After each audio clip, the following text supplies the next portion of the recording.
geração de energia e impactos socioambientais. Esse é o tema da aula de hoje. E eu sou a professora Rafaela Lima. Tudo bem com você? A gente está falando aqui, a gente começa a falar hoje sobre impactos de geração de energia.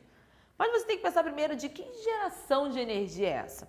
Existem diversas fontes de energia para as cidades, para os povos. E cada país, de acordo com a sua estrutura, com os seus recursos, vão usar essas matrizes diferentes. Puxando aqui para o Brasil, nossa primeira fonte de energia vem das hidrelétricas. A segunda vem da biomassa. Mas se você pegar aí no nível macro, no mundo, são diversas fontes. As chamadas fontes renováveis, que a gente pode listar aí, como a hidrelétrica, biomassa, eólica, solar, geotérmica e algumas não renováveis, como a gente coloca o petróleo, o carvão, o xisto, a própria energia nuclear, que tem as suas limitações. Quer saber mais? Tem aula aqui só sobre energias renováveis e outra sobre energias não renováveis. Porém, a gente passa bastante essa ideia sempre de que, especialmente as energias renováveis, como é o caso do que a gente tem aqui no Brasil como predominância, que a nossa energia elétrica vem daí do movimento das turbinas, da energia cinética dos rios, que é uma energia limpa. Afinal, ela vai liberar poucos poluentes no ar, diferente do que acontece, por exemplo, com a queima do petróleo, do carvão, do xisto, que são muito mais poluentes. Porém, a gente não pode ignorar o fato de que vão haver impactos, os chamados impactos socioambientais, que vão estar tanto no âmbito do social quanto no ambiental. Então, vamos mostrar um pouquinho disso? A gente começa então falando aqui dos impactos sociais. De que forma que as diferentes fontes e gerações de energia, elas podem impactar a sociedade, o social, o humano que vive nessas regiões. Com símbolo aqui, esse pequeno esquema, representando a ideia da migração, o deslocamento populacional. Em muitos desses locais, até puxando aí para o caso da hidrelétrica, puxando para a realidade do Brasil, são necessários deslocamentos de populações no entorno.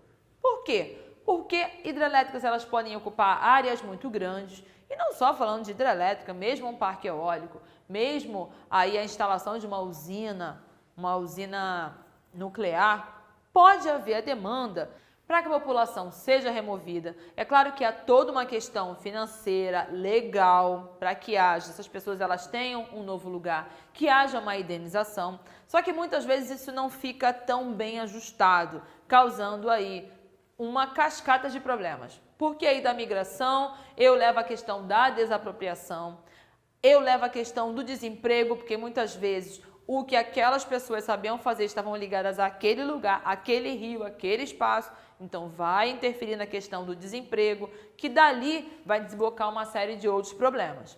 A gente pode puxar também pela questão cultural. Muitos lugares tem um filme interessante que ele fala disso, vale a pena você dar uma olhada.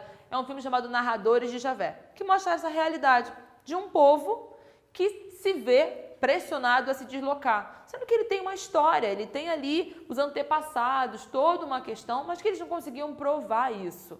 E isso vai acontecer, uma perda cultural. Tudo que aconteceu ali, no caso de uma hidrelétrica, que há a demanda de inundar uma região, tudo vai ser inundado e vai aí para baixo d'água. Fora outras, nesse caso aqui, mas às vezes tem que remover, tem que derrubar, tem que destruir alguns monumentos, Há um cuidado para que isso não seja feito em cidades com um valor histórico significativo? Claro que há, mas muitas vezes, para aquele povo, aquilo tem muito valor. Pode ser uma população local, indígenas, ribeirinhos, quilombolas, e que para outros pode ser que não tenha tanto valor assim. Então, rola uma questão de perda de cultura local. Além disso, questão de problemas de saúde que vão ocorrer, tanto devido à movimentação, tanto alguns produtos que são liberados ali para instalação.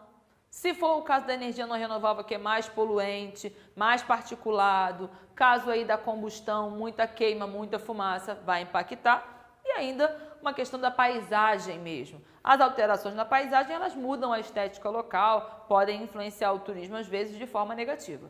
É comum que se use isso para um turismo de forma positiva. Claro, estimular, fazer as coisas para que fique uma estética legal e que isso se venda, que haja ali uma sustentabilidade desse processo. Mas nem sempre isso ocorre.